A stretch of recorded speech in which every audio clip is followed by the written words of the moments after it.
Aí uma coisa que você falou que eu tava pensando aqui, que é interessante, é a questão da mesada, né? Nem toda família vai ter condição de dar uma mesada. Tudo bem que a mesada pode ser uma coisa bem barata também, né? Pode ser 20 Pode. conto, né? Pra aprender a comprar uma coisinha ou outra, vai juntando, Exatamente. né? É mais a questão educativa da coisa, né? Mas tem esse negócio que você falou que é interessante, que é o de você dar uma grana pro seu filho fazer algo que você pagaria pra outra pessoa fazer, como lavar o carro, por exemplo. Uhum. É uma possibilidade, né, às É uma vezes, né? possibilidade. E aí, você pode usar, eu não gosto, mas é uma escolha pessoal minha, mas você pode usar como critério da mesada, ó. Todo mês, você vai receber R$ 40 por lavar o carro e, sei lá, 20 por passear com o cachorro. Não sei. Ou não, você pode simplesmente dar o valor de R$ 60 para a criança administrar. A única coisa, Duda, é que a mesada, o aprendizado precisa ser progressivo. Da mesma forma que você, ao receber seu primeiro salário, primeiro você vai construir falando de investimentos, ou falando até da sua gestão financeira mesmo.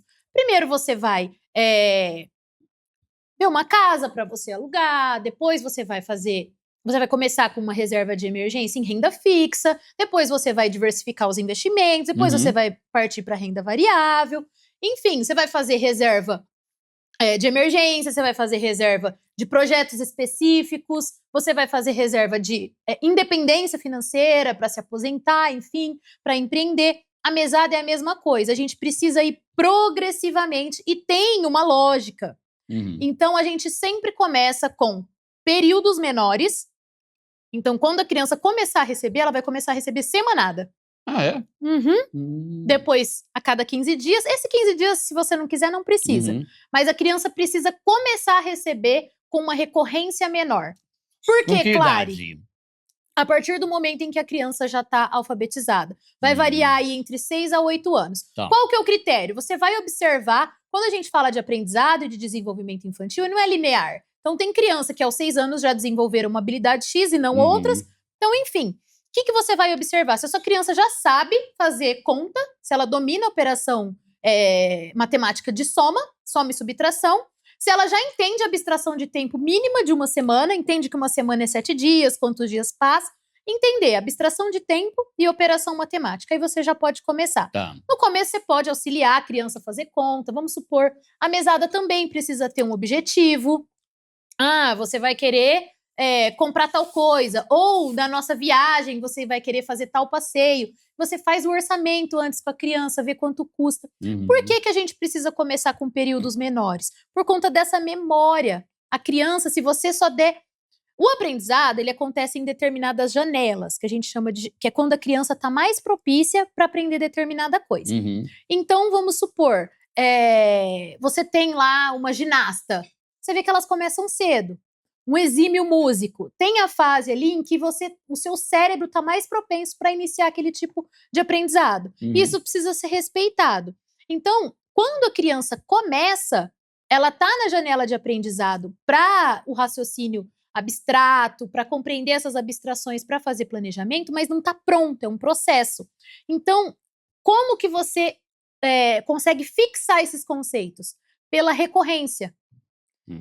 Então, quanto mais oportunidades, que é o que a gente chama de oportunidades, de abrir as oportunidades.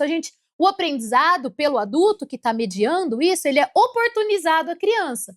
Então, assim, como você acha que a criança vai aprender mais? Se toda semana ela receber R$ 10 ou se ela receber 40 no mês e só nessa vez que ela recebe 40, você vai fazer a conta de quanto falta, do que ela quer organizar e anotar. Então, começa por semana e até a memória, a criança não vai lembrar. E aí, como que você faz? Começa por semana, depois passa para mensal. E as responsabilidades da criança, conforme ela vai evoluindo, e essa medida quem dá?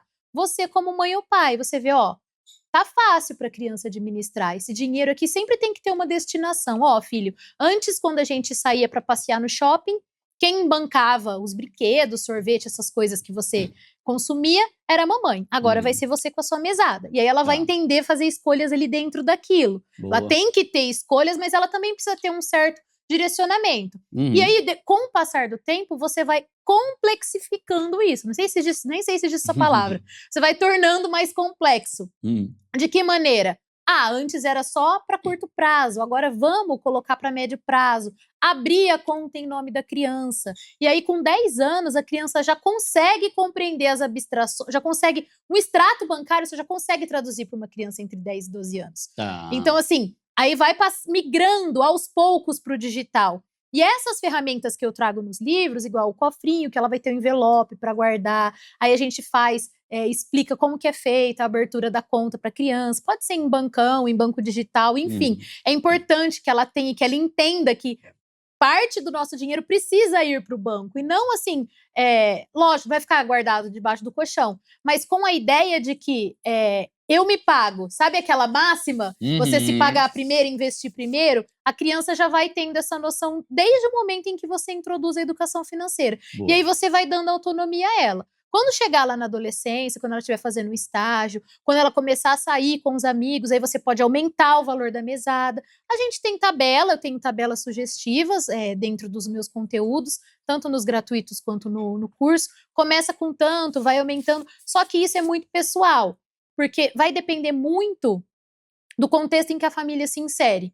Se é uma família que só frequenta gelateria, e um sorvete custa 30 conto, você vai dar. E aí você vai sair com a criança e você vai dar uma semanada pra ela de 5 reais, ela vai demorar 2 meses pra comprar um sorvete. Do sorvete, né? Só... Isso. Então o valor tem que ser compatível com o poder de compra, com o poder aquisitivo da família e com o contexto no qual a criança se insere. Então o dinheiro precisa ser, ela precisa ter, é a medida entre ter que esperar e fazer um esforço para conquistar algo e esse algo ser possível, porque senão você vai desestimular a criança. Ela vai esquecer que aquilo existe. A gente tem que ter um ganho, né? A gente sempre, como ser humano, a gente precisa perceber, ter um ganho ali que a gente tá... É interessante você falou, né? Que, querendo ou não, isso aí não vale só para rico não, né? Tem pobre que ganha pouco, mas gasta absurdos. Aí você só compra tênis de R$1.000 para você e dá uma mesada de 10 conto. Aí você vai, toma aí, fião, 10 conto. Daqui a 12 anos e meio você consegue comprar um tênis igual ao do papai, né? Não adianta também, né? Você dar uma mesada desse tamanho e você quer ir no shopping JK Iguatemi, que só o estacionamento é R$839, né? O bagulho. Então, você ter uma vida mais simples vai ajudar o teu filho a conseguir conquistar as coisas com a mesada proporcional que você tá dando pra ele, né? Exatamente. E assim, a única coisa que a gente recomenda você precisa cumprir os seus acordos. Porque isso é uma premissa básica de uma vida financeira saudável. Contraiu uma dívida? Paga. Se comprometeu a investir todo mês? Investe. Avisou o seu filho que ele vai começar a receber mesada? Dá a mesada. Não esquece, não pula. Então, isso precisa fazer parte, você precisa... Então, além do adulto ter que se educar, ele também precisa se comprometer com o processo. Porque, assim, se a criança achar que ela ganha mesada quando o pai lembra... Lascou. Então, qual que é a disciplina que essa criança vai desenvolver a partir dessa experiência que ela tá tendo ali em família? Então, é muito importante a gente se comprometer. A nossa família passou aqui agora por um revés financeiro, perdi o emprego, não vou mais poder continuar dando a mesada. Aí a gente volta pro primeiro tópico lá da nossa lista de não... Do tabu. Filho, você não vai transferir a ansiedade para a criança, você vai simplesmente comunicar, mamãe se comprometeu em te dar uma semanada de R$20 e agora, como o papai perdeu o emprego, a gente tem um período aqui que a família vai ter que gastar menos, a gente vai fazer alguns ajustes. Assim que a situação voltar ao normal, a gente volta com a sua mesada. Por enquanto, a gente vai interromper ou reduzir. E você comunica isso como se fosse, e na verdade, não é, Duda? Tipo assim... Acontece, imprevistos acontecem. E às vezes a gente precisa, de fato, apertar os cintos, segurar as pontas, às vezes a gente pode esbanjar um pouco mais. São esses ajustes que fazem parte de uma... a gente acha que equilíbrio tá sempre linear, né? O equilíbrio não, a pessoa que tá, o equilibrista, você olha lá no circo, ele tá sempre, né? O equilíbrio é movimento, então o equilíbrio pressupõe que você precisa ajustar aqui, ajustar lá. E a criança vai entender que faz parte da vida, só que isso precisa ser comunicado, porque a partir do momento em que você se comprometeu, você precisa tratar as questões financeiras com as quais você se compromete com seu filho como um contrato que precisa ser cumprido. não tem nada escrito, mas enfim, se eu disse que vou fazer, eu preciso fazer, para que ela entenda que quando ela se comprometer a algo e ela for responsável por si mesma, ela precisa cumprir com aquilo que ela combinou. Boa. Ô, Clariana, Oi! você não quer dar mais umas batatinhas pro Duda, não? A dele acabou já. Deixa eu falar um pouco, eu já acabei as minhas e ela tá segurando ali. A dela já tá até fria já, que ela tá segurando ali faz meia hora. Eu falo demais e não sobrou tempo para comer.